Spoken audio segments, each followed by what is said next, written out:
वर्तमान हिंदी के प्रश्न मंच का तीसरा राउंड देखेंगे, सवाल मेरे जवाब आपके, जिसमें सभी टीम को 5-5 प्रश्न पूछे जाएंगे और सभी प्रश्न के 10-10 अंक मिलेंगे। तो इस तरह से आप कुल 50 अंक में से ज्यादा अंक प्राप्त करने की कोशिश करें। और यहाँ पे आपको सोच विचार कर उत्तर देना है। यहाँ पे आपको कोई A, B, C या D ऐसे विकल्प नहीं मिलेंगे। सिर्फ प्रश्न देखकर आपको उसका सही उत्तर अपने वाक्य में देना होगा। तो देखते हैं सबसे पहले रानी लक्ष्मीबाई टीम का पहला प्रश्न कौन सा आएगा। सुल्तान पर सवार खड़ग सिंह ने बाबा भारती से क्या कहा, यह आपको बताना है। आपका समय शुरू हो गया है। रानी लक्ष्मीबाई टीम।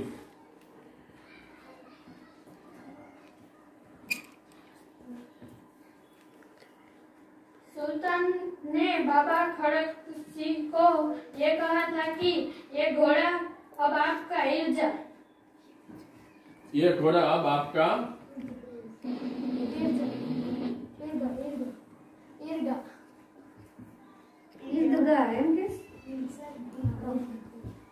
आपका उत्तर बिल्कुल गलत है। आपका उत्तर बिल्कुल गलत है। अब यहाँ पे आपका कौन सा उत्तर होना चाहिए ये हम देखेंगे, और देखेंगे तो सभी टीम को मालूम हो जाएगा। इसलिए इस प्रश्न में आपको कोई बोनस अंक नहीं मिलेंगे। आपका क्या उत्तर होना चाहिए यह हम अब देखते हैं। इस राउंड में कोई भी टीम को बोनस अंक प्राप्त नहीं होगा। आपका सही जवाब ऐसा होना चाहिए था।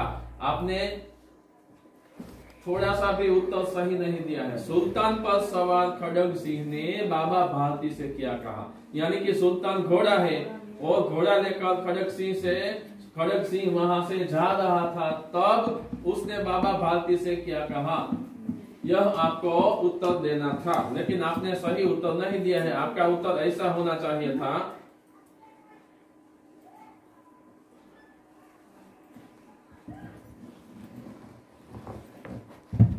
कि सुल्तान पर सवार खड़ग सिंह ने बाबा भारती से कहा कि बाबा यह घोड़ा मैं अब आपको न दूंगा। ऐसा ही कहा था ना कि यह घोड़ा अब मैं आपको नहीं दूंगा। तो आपका उत्तर यह होना चाहिए था, लेकिन आपने उत्तर बिल्कुल गलत दिया था, इसलिए आपको कोई भी अंक नहीं प्राप्त होगा। दूसरा प्रश्न हम देखते हैं रानी लक्ष्मीबाई टीम का। तूफानों की ओर काव्य के कवि का नाम क्या है। कवि का नाम आपको बताना है। तूफानों की ओर काव्य शिव मंगल सिंह सुमन। तूफानों की ओर काव्य के कवि का नाम शिव मंगल सिंह सुमन। देखते हैं आपने सही उत्तर दिया है या नहीं। शिव मंगल सिंह सुमन, तो आपने बिल्कुल सही उत्तर दिया है। अब आगे का प्रश्न, तीसरा प्रश्न। कबीर अपने द्वार से किसे भूखा नहीं जाने देना चाहते। कबीर अपने द्वार से साधु और फकीर को भूखा नहीं जाने देना चाहते। बिल्कुल सही आपने उत्तर दिया है। आपका उत्तर बिल्कुल सही है। किसी साधु या फकीर को भूखा नहीं जाने देना चाहते। चौथा प्रश्न आपका, शास्त्री जी के जीवन का संदेश क्या है। शास्त्री जी के जीवन का संदेश क्या है। आपका समय शुरू हो चुका है। आप दोनों सोच विचार कर जवाब उत्तर दीजिए। कोई भी उत्तर दोनों में से दे सकते हैं।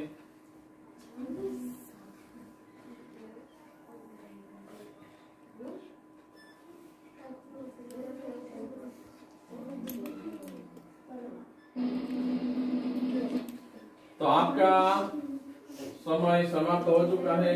आपने उत्तर नहीं दिया है। शास्त्री जी के जीवन का संदेश क्या है, यह प्रश्न आपको दिया गया था। आपका सही उत्तर ऐसा होना चाहिए था कि कर्म के प्रति अटल आस्था और संपूर्ण समर्पण, यह शास्त्री जी के जीवन का संदेश है। अब रानी लक्ष्मीबाई टीम का पांचवा प्रश्न और आखिरी प्रश्न तीसरे राउंड का। सूरज का संदेशा किसको नहीं मिला। सूरज का संदेशा हर घाटी और मैदान को नहीं मिला। आपने सही उत्तर दिया है। हर घाटी और मैदान को सूरज का संदेश नहीं मिला। तो आपने बिल्कुल सही उत्तर दिया है। तो इस तरह से रानी लक्ष्मीबाई टीम के सवाल मेरे जवाब आपके तीसरे राउंड में 5 प्रश्न पूर्ण होते हैं। तो अब हम तीसरे राउंड में सवाल मेरे जवाब आपके दूसरी टीम मैडम कामा टीम के 5 प्रश्न एक के बाद एक देखेंगे। सबसे पहला प्रश्न मैडम कामा टीम का तीसरे राउंड का, कच्छ की शेर इकाई के लेखक का नाम आपको बताना है। समय शुरू हो चुका है। कच्छ की शेर के इकाई का लेखक का नाम है हरेश ढोलकिया। आपने उत्तर दिया है हरेश ढोलकिया। देखते हैं सही है या नहीं। बिल्कुल सही उत्तर आपने दिया है, हरेश ढोलकिया कच्छ की शेर इकाई के लेखक हैं। दूसरा प्रश्न मैडम कामा टीम का, प्यार के अभाव में जगत कैसा है? प्यार के अभाव में जगत जलता रेगिस्तान है। प्यार के अभाव में जगत जलता रेगिस्तान है, ऐसा आपने उत्तर दिया है। देखते हैं, बिल्कुल सही उत्तर दिया है, बिल्कुल सही उत्तर दिया है। तीसरा प्रश्न है मैडम कामा टीम का, शास्त्री जी का जीवन दर्शन किसका प्रतिरूप था? शास्त्री जी के जीवन दर्शन गीता कर्मयोगी का प्रतिरूप था। गीता के, देखते हैं आपने सही उत्तर दिया है या नहीं। तो आपने कहा है गीता के कर्मयोगी का है, कोई बात नहीं, गीता के निष्काम कर्मयोगी का शास्त्री जी का जीवन दर्शन था। आपने बिल्कुल सही उत्तर दिया है। कर्मयोगी पर कैसे कर्मयोगी? निष्काम कर्मयोगी। 10 10 10। चौथा प्रश्न है, खड्ग सिंह बाबा भारती के पास क्यों आया? खड्ग सिंह बाबा के पास घोड़ा देखने आया था, वो भी अच्छे से। घोड़ा, बाबा भारती का घोड़ा देखने के लिए उसके पास आया था। तो बिल्कुल सही उत्तर आपने दिया है, घोड़े को देखने की इच्छा से आया था। अच्छे से नहीं, पर इच्छा से देखने के लिए आया था। पांचवा प्रश्न है, विद्या धन किससे मिलता है? विद्या धन परिश्रम करता है उसे मिलता है। विद्या धन जो परिश्रम करता है उसे मिलता है। देखते हैं आपका उत्तर। आपने बिल्कुल सही उत्तर दिया है, विद्या धन जो उसे पाने के लिए उद्यम यानी कि परिश्रम करता है उसे मिलता है। तो इस तरह से मैडम कामा टीम के 5 प्रश्न यहाँ पर समाप्त होते हैं। अब मंगल पांडे टीम का पहला प्रश्न है तीसरे राउंड में, मत बांटो इंसान को। काव्य के कवि का नाम आपको बताना है। मत बांटो इंसान को, काव्य के कवि का नाम क्या है? विनय महाजन। विनय महाजन। विनय महाजन आपने उत्तर दिया है, वह बिल्कुल सही है। विनय महाजन मत बांटो इंसान को इस काव्य के कवि है। तो आपको 10 अंक मिलते हैं। दूसरा प्रश्न देखिए मंगल पांडे टीम, मोहनजोदड़ो की संस्कृति कितनी पुरानी है? 5000 साल।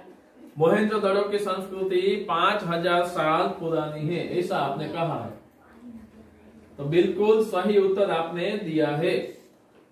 अब तीसरा प्रश्न देखिए, तुलसीदास प्रेम और धन में से किसे महत्व देते हैं? तुलसीदास प्रेम और धन में से प्रेम को महत्व देते हैं। आपने कहा है प्रेम और धन में से प्रेम को महत्व देते हैं। देखते हैं आपका उत्तर।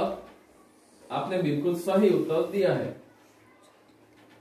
चौथा प्रश्न है आपका, बाबा भारती के घोड़े का नाम क्या था? बाबा भारती के घोड़े का नाम सुल्तान था। आपका उत्तर बिल्कुल सही है।